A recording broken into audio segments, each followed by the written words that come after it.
124 സങ്കീർത്തനം 1-2 വാക്യം.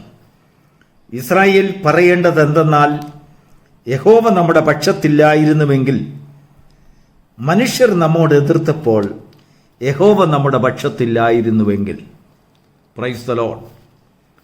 അനുഗ്രഹിക്കപ്പെട്ട ഒരു പ്രഭാതയാമത്തെ നമ്മുടെ ജീവിതത്തിൽ വീണ്ടും കാണുവാനുള്ള ഭാഗ്യം കർത്താവ് തന്ന ദൈവത്തിൻ്റെ സ്നേഹത്തിനായി ദൈവത്തെ സ്തുതിക്കുന്നു. 120 സങ്കീർത്തനം മുതൽ 135 വരെയുള്ളതായ സങ്കീർത്തനങ്ങളെ നിങ്ങളൊന്ന് സൂക്ഷിച്ചു നോക്കൂ. ആ സങ്കീർത്തനങ്ങളുടെ അധ്യായങ്ങളുടെ മുൻപിൽ ഒരു ഹെഡിങ് കൊടുത്തിട്ടുണ്ട്: ദാവീദിൻ്റെ ആരോഹണ ഗീതം, ഇല്ലായെങ്കിൽ ശലോമോൻ്റെ ആരോഹണ ഗീതം. എന്താണ് ഈ ആരോഹണ ഗീതം? ആരോഹണം എന്ന് പറഞ്ഞാൽ താഴ്ന്ന സ്ഥലത്ത് നിന്ന് ഉയരത്തിലുള്ളതായ കൊടുമുടിയിലും പർവ്വതങ്ങളിലും കയറുന്നതായ, പകിടുകൾ ചവിട്ടി കയറുന്നതായ ആ ഒരു അനുഭവത്തെയാണ് ആരോഹണം, കയറ്റം. താഴ്ന്ന അവസ്ഥയിൽ നിന്നും കൊണ്ട് ദാവീദ് പറയുകയാണ്, ഇസ്രായേലേ, നിങ്ങൾ നിങ്ങളുടെ നാവ് കൊണ്ട് ഉച്ചരിക്കേണ്ടതായ നിങ്ങളുടെ താഴ്ചയിൽ നിന്ന് ഉയരത്തിലേക്ക് കയറുവാൻ നിനക്ക് ആഗ്രഹമുണ്ടെങ്കിൽ നീ സംസാരിക്കേണ്ട വാക്ക് എന്താണെന്ന് ചോദിച്ചാൽ, യഹോവ നമ്മുടെ പക്ഷത്തില്ലായിരുന്നുവെങ്കിൽ എന്നുള്ളതായ ഒരു നന്ദി പ്രകടനം ദൈവസന്നിധിയിൽ നാം കാണിക്കുമ്പോൾ അത് നമ്മെ താഴ്ചയിൽ നിന്ന് ഉയരത്തിലേക്ക് കൈക്ക് പിടിച്ച് കൊണ്ടുപോകുന്നതായ ഒരനുഭവം നമുക്കുണ്ടാകും. മനുഷ്യർ നമ്മോട് എതിർത്തപ്പോൾ നാം താഴ്ചയിലായിരുന്നു. നമ്മുടെ മനസ്സ് താണു, ഹൃദയം താണുപോയി, തകർന്നുപോയി, ദുഃഖിച്ചു, വേദനിച്ചു, കരഞ്ഞു. നമുക്കുള്ളവരും നമുക്ക് വേണ്ടപ്പെട്ടവരും നമ്മുടെ സ്വന്തം മകനും. ദാവീദിന് അങ്ങനെ വളരെ പറയുവാനുണ്ട്.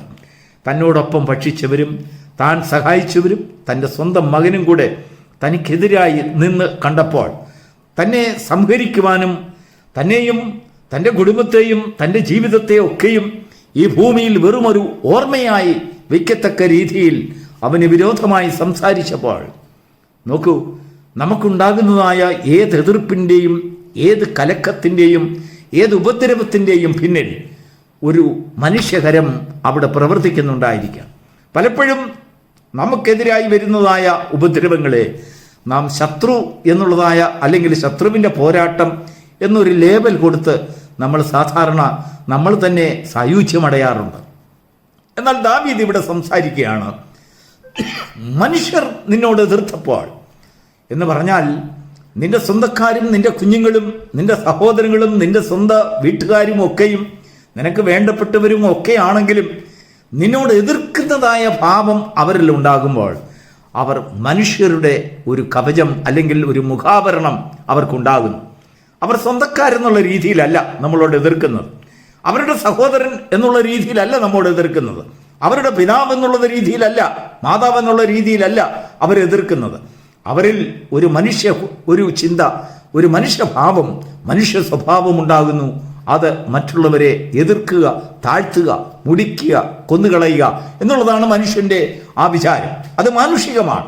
എല്ലാ രീതിയിലുമുള്ളതായ ലോക മനുഷ്യരിലും ആത്മീക മനുഷ്യരിലും ഈ പ്രവണതയുണ്ടാകാം. എന്നാൽ ഒരു ഭക്തനെ സംബന്ധിച്ചിടത്തോളം ഇസ്രായേലിനോട് ദാവീദ് പരിശുദ്ധാത്മാവിനാൽ നിറയപ്പെട്ടവൻ പറയുകയാണ്, അല്ലയോ ഇസ്രായേലേ, നിന്റെ താണ അവസ്ഥയിൽ നിന്ന് നിനക്കൊരു ഉയർച്ച വരണമെങ്കിൽ, നിന്റെ സങ്കടത്തിൽ നിന്ന് നിനക്കൊരു രക്ഷ വേണമെങ്കിൽ, ശരിയാണ്, നിനക്ക് വേദനിപ്പിക്കുന്ന രീതിയിലുള്ളതായ അനേക എതിർപ്പുകൾ നിനക്ക് സന്ധിക്കേണ്ടതായി വന്നിട്ടുണ്ട്. നീ പ്രതീക്ഷിക്കാത്ത പല ദുഃഖങ്ങളും നിന്റെ ജീവിതത്തിൽ അഭിമുഖീകരിക്കേണ്ടതായ ഒരു ദുരവസ്ഥ നിന്നെ വേട്ടയാടിയിട്ടുണ്ട്. നിന്റെ ഹൃദയം തകർന്നുപോയി, മനസ്സ് തകർന്നുപോയി, നിന്നെ വേദനിപ്പിച്ചു, നിനക്ക് സഹിക്കാൻ കഴിയത്തില്ല. അത് നിന്റെ താഴ്ചയാണ്. ഈ താഴ്ചയിൽ നിന്ന് നിനക്കൊരു ഉയർച്ച വേണമോ? അങ്ങനെയെങ്കിൽ നീ എന്തു ചെയ്യണം?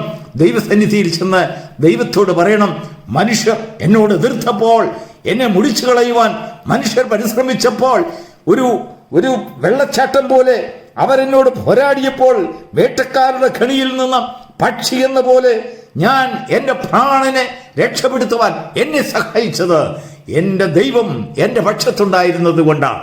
അങ്ങനെ ഒരു വാക്ക് കേൾക്കുമ്പോൾ പലപ്പോഴും നമുക്കുണ്ടാകുന്നതായ പോരാട്ടങ്ങൾ പലപ്പോഴും നമ്മുടെ കുറ്റങ്ങൾ കൊണ്ടും നമുക്കുണ്ടാകാം, നമ്മുടെ വാക്കുവെച്ചുകൾ കൊണ്ട്, നമ്മുടെ പരിജ്ഞാനക്കുറവ് കൊണ്ട്, നമ്മുടെ ബുദ്ധികേട് കൊണ്ട്, നമ്മുടെ പ്രവൃത്തി ദോഷം കൊണ്ട്, നമ്മുടെ പല കുറവുകൾ കൊണ്ടും നമുക്ക് ബുദ്ധിമുട്ടുകൾ ഉണ്ടാകാം. മനുഷ്യർ നമുക്ക് ശത്രുക്കളായി തീരാം. എന്നാൽ ദൈവസന്നിധിയിൽ ചെന്ന് അതിനെ പശ്ചാത്തപിക്കുന്നതായ ഒരു മാനസിക അവസ്ഥ നമുക്കുണ്ടെങ്കിൽ, മനസ്സ് തകർന്നവരെ, ഹൃദയം നുറുങ്ങിയവരെ, മനസ്സ് തകർന്നവരെ ദൈവം രക്ഷിക്കുവാൻ വേണ്ടി ഇറങ്ങി വരും. അങ്ങനെ സംസാരിക്കുന്ന ഒരു വ്യക്തി അവൻ ദൈവത്തിന്റെ സമ്പത്താണ്. അവൻ ദൈവത്തിന്റെ സന്നിധിയിൽ അവൻ നീതിമാനാണ്. അവനെ രക്ഷിക്കുവാൻ വേണ്ടി ദൈവം ഇറങ്ങി വരും. മനുഷ്യർ ആരും ദൈവത്തോട് എതിർത്ത് അവനെ തോൽപ്പിക്കുവാൻ കഴിയുകയില്ല. അങ്ങനെയുള്ളതായ ഒരു ആരോഹണത്തിലേക്ക്, ഒരു ഉയർച്ചയിലേക്ക്, താഴ്ചയുടെ ഭാഗത്തു നിന്ന് ഈ പ്രഭാതത്തിൽ മനുഷ്യ ജീവിതങ്ങളെ ഉയർത്തിക്കൊണ്ടുവരുവാൻ ദൈവത്തിന്റെ ആത്മാവ് നമ്മോട് സംസാരിക്കുകയാണ്. പലപ്പോഴും നീ വേദനയിലായിരുന്ന കാലങ്ങളുണ്ട്. നിന്റെ സ്വന്തക്കാർ, വീട്ടുകാർ, നീ പ്രതീക്ഷിക്കാത്ത ചില വ്യക്തികൾ നിനക്കെതിരായി പോരാടിയതായ പല സന്ദർഭങ്ങളും അവർ മാനുഷിക വേഷം ധരിച്ചുകൊണ്ട്, മാനുഷിക വാക്കുകൊണ്ട്, മാനുഷിക ന്യായങ്ങൾ പറഞ്ഞുകൊണ്ട്, മാനുഷികമായ രീതിയിൽ നിന്നോട് പോരാടിയതായ സന്ദർഭങ്ങൾ കണ്ടുകൊണ്ട് വേദനിച്ച് കരഞ്ഞതായ സന്ദർഭങ്ങളില്ലേ? ആത്മീക ജീവിതത്തിലും വിശ്വാസ ജീവിതത്തിലും ഭൗമിക ജീവിതത്തിലും ഔദ്യോഗിക ജീവിതത്തിലും കുടുംബ ജീവിതത്തിലും നീ ചെയ്തിട്ടുള്ളതും ചെയ്യാത്തതുമായ കുറ്റങ്ങൾ എണ്ണിക്കൊണ്ട് നിനക്കെതിരായി പോരാടിയതായ അനേക സന്ദർഭങ്ങൾ, അവിടെയൊക്കെ ഒരു മനുഷ്യ കരമുണ്ടായിരുന്നു. നിനക്ക് കാണുവാൻ കഴിയത്തില്ലെങ്കിലും അതിന്റെ പിന്നിൽ ഒരു മനുഷ്യ ആലോചന ഉണ്ടായിരുന്നു. അത് സർവശക്തന് അറിയുന്നു. എന്നാൽ മനുഷ്യന്റെ കയ്യിൽ നിന്ന്, വേട്ടക്കാരന്റെ കടിയിൽ നിന്ന് നിന്നെ വിടുവിക്കുന്നവനായ ഒരു സർവശക്തൻ നിനക്ക് വേണ്ടി എഴുന്നേൽക്കുമ്പോൾ അവന്റെ സന്നിധിയിൽ ചെന്ന് നിനക്കൊരു കാര്യം നിന്റെ വായ കൊണ്ട് സംസാരിക്കേണ്ടതായിട്ടുണ്ട്. ഇസ്രായേൽ ജനം മനസ്സിൽ ചിന്തിച്ചാൽ പോരാ. അവൻ ദൈവസന്നിധിയിൽ ചെന്ന് ദാവീദ് പറയാണ്, ഇസ്രായേലേ, നീ പറയണം, നിന്റെ നാവ് കൊണ്ട് നീ എടുത്ത് പറയേണ്ടത് എന്തെന്നാൽ, യഹോവ നമ്മുടെ പക്ഷത്തിലായിരുന്നുവെങ്കിൽ, മനുഷ്യർ എന്നോട് എതിർത്തപ്പോൾ, മനുഷ്യർ എനിക്കെതിരായി നീങ്ങിയപ്പോൾ, എനിക്ക് വേണ്ടപ്പെട്ടവരൊക്കെയും എൻ്റെ ഉറ്റ സ്നേഹിതന്മാർ എനിക്കെതിരായി എഴുന്നേറ്റപ്പോൾ, യഹോവ നമ്മുടെ പക്ഷത്തിലായിരുന്നുവെങ്കിൽ എന്ന് പറയുമ്പോൾ ആ വാക്കുകൊണ്ട് ദൈവം നിന്നെ താങ്ങി നിന്റെ താഴ്ചയിൽ നിന്ന് നിന്നെ ഉയർത്തി വിശാലതയിലേക്ക് കൊണ്ടുവരുന്നു. ദൈവത്തിന് മഹത്വം ഉണ്ടാകട്ടെ.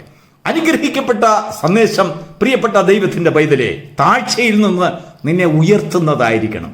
നിന്റെ സംഗീതം നിന്നെ താഴ്ചയിലേക്ക് കൊണ്ടുപോകുന്നതാകരുത്. നീ ദൈവസന്നിധിയിൽ പാടുന്നതായ പാട്ടുകൾ അത് ആരോഹണങ്ങളായിരിക്കണം. ഇല്ല എങ്കിൽ ദൈവത്തോട് നന്ദിയില്ലാത്തവർ, ദൈവത്തിന്റെ സന്നിധിയിൽ അതിനെ സമ്മതിക്കുവാൻ കഴിയാത്തവർ, അവരുടെ ജീവിതത്തിലെ സംഗീതങ്ങൾ അവർക്ക് അവരോഹണമാകും. നിന്റെ ജീവിതത്തിലെ സംഗീതം, പാട്ട്, ചിന്ത, പ്രാർത്ഥന, വാക്കുകൾ അതെല്ലാം നിന്നെ അവരോഹണം ചെയ്യുന്നതാകരുത്, നിന്നെ ആരോഹണം ചെയ്യുന്നതായിരിക്കണം, മുകളിലേക്ക് കയറ്റുന്നത്. ഇന്നലത്തെ താഴ്ചയിൽ നിന്ന് നിന്നെ ഇന്ന് ഉയർച്ചയിലേക്ക് കൊണ്ടുവരുന്നത്, ഇന്നലത്തെ താഴ്ച ചിന്താഗതിയിൽ നിന്ന് ഒരു ഉയർന്ന മനോഭാവത്തിലേക്ക്, ഒരു പ്രത്യാശയുടെ താഴ്വര നീ കണ്ടതുപോലെ ഒരു സർവശക്തൻ നിനക്ക് വേണ്ടി എഴുന്നേൽക്കുന്നതായ അത്യുന്നതന്റെ കരുത്തെ കണ്ട് ആശ്വസിക്കുന്ന ഒരു ഭക്തന്റെ നിലപാട്, ഒരു നീതിമാനെ പോലെ നീ ചിന്താഗതിയിൽ നീ വളർച്ചയുള്ളവനാകുമ്പോൾ ദൈവം നിന്റെ കരത്തെ പിടിച്ചുകൊണ്ട് നിനക്ക് കയറുവാൻ കഴിയാത്തതായ പർവ്വത മുകളിലേക്ക്, കൊടുമുടിയുടെ മുകളിലേക്ക് നിന്നെ അവൻ കൊണ്ടുപോകുന്ന കാഴ്ച നിനക്ക് അനുഭവിക്കാൻ അറിയാൻ കഴിയും. അതാണ് ദാവീദിന്റെ ജീവിതത്തിൽ ഉയർച്ചയെ കൊണ്ടുവന്നത്. അതുകൊണ്ടാണ് പലപ്പോഴും ചില 127 സങ്കീർത്തനം വായിക്കുമ്പോൾ ശലോമോന്റെ ആരോഹണ ഗീതം എന്ന് പറഞ്ഞാൽ അവന്റെ അപ്പൻ ആ താഴ്ചയിൽ നിന്ന് ഉയരുന്നത് അവൻ കണ്ടു. ആ ശലോമോൻ അവന്റെ മകനും കണ്ടു. ആ ശലോമോനും പിന്നെ സംഗീതം പാടുവാൻ തുടങ്ങി. ശലോമോന്റെ ആരോഹണ ഗീതം, അപ്പൻ പാടിയതായ സംഗീതം മകൻ ഏറ്റുപാടി. എൻ്റെ താഴ്ചയിൽ ഞാൻ നശിച്ചു പോകുന്നവനല്ല. മനുഷ്യർ എനിക്കെതിരായി ഉയർന്നിരുന്നാലും എഴുന്നേറ്റിരുന്നാലും ശരി, ഏത് മനുഷ്യരുടെ കൂട്ടുകെട്ടുകൾ എനിക്കെതിരായി ഉണ്ടായിരുന്നാലും ശരി, അതിൽ നിന്നൊക്കെയും എന്നെ വിടുവിക്കുന്നവനായ ഒരു ദൈവമുണ്ട്. നമ്മുടെ സഹായം ആകാശത്തെയും ഭൂമിയെയും ഉണ്ടാക്കിയ ദൈവത്തിന്റെ നാമത്തിലിരിക്കുന്നു. ആ നാമം നീ ആശ്രയിക്കുമ്പോൾ ആ നാമം നിന്നെ വിടുവിക്കുക മാത്രമല്ല, നിന്നെ ഉയർത്തുന്നതാണ്. ഈ പ്രഭാതത്തിൽ ഒരു ആരോഹണ സംഗീതം പാടുവാൻ ശക്തിയുള്ള നാവുകൾ ദൈവസന്നിധിയിൽ നീ പ്രാപിക്കുമെങ്കിൽ, നിനക്കതിനെ സ്വന്തമാക്കുവാൻ കഴിയുന്നുണ്ടെങ്കിൽ, നിന്റെ ജീവിതത്തിൽ മനുഷ്യരുടെ എതിർപ്പുകളിൽ, മനുഷ്യരുടെ വാക്കുകളിൽ നീ തകർന്നു പോകുന്നവനല്ല. നീ താഴ്ചയിൽ നിന്ന് ഉയരത്തിലേക്ക് ചവിട്ടി, പകിടുകൾ ചവിട്ടി നീ ഉയരുന്നവനായിരിക്കും. നിന്നെ താഴ്ത്തിക്കളയുവാൻ ഒരു ശക്തിക്കും കഴിയില്ല. ഈ ആത്മബലം ഈ പ്രഭാതത്തിൽ ഈ വചനങ്ങളാൽ നിനക്ക് നൽകുമാറാകട്ടെ. God bless you.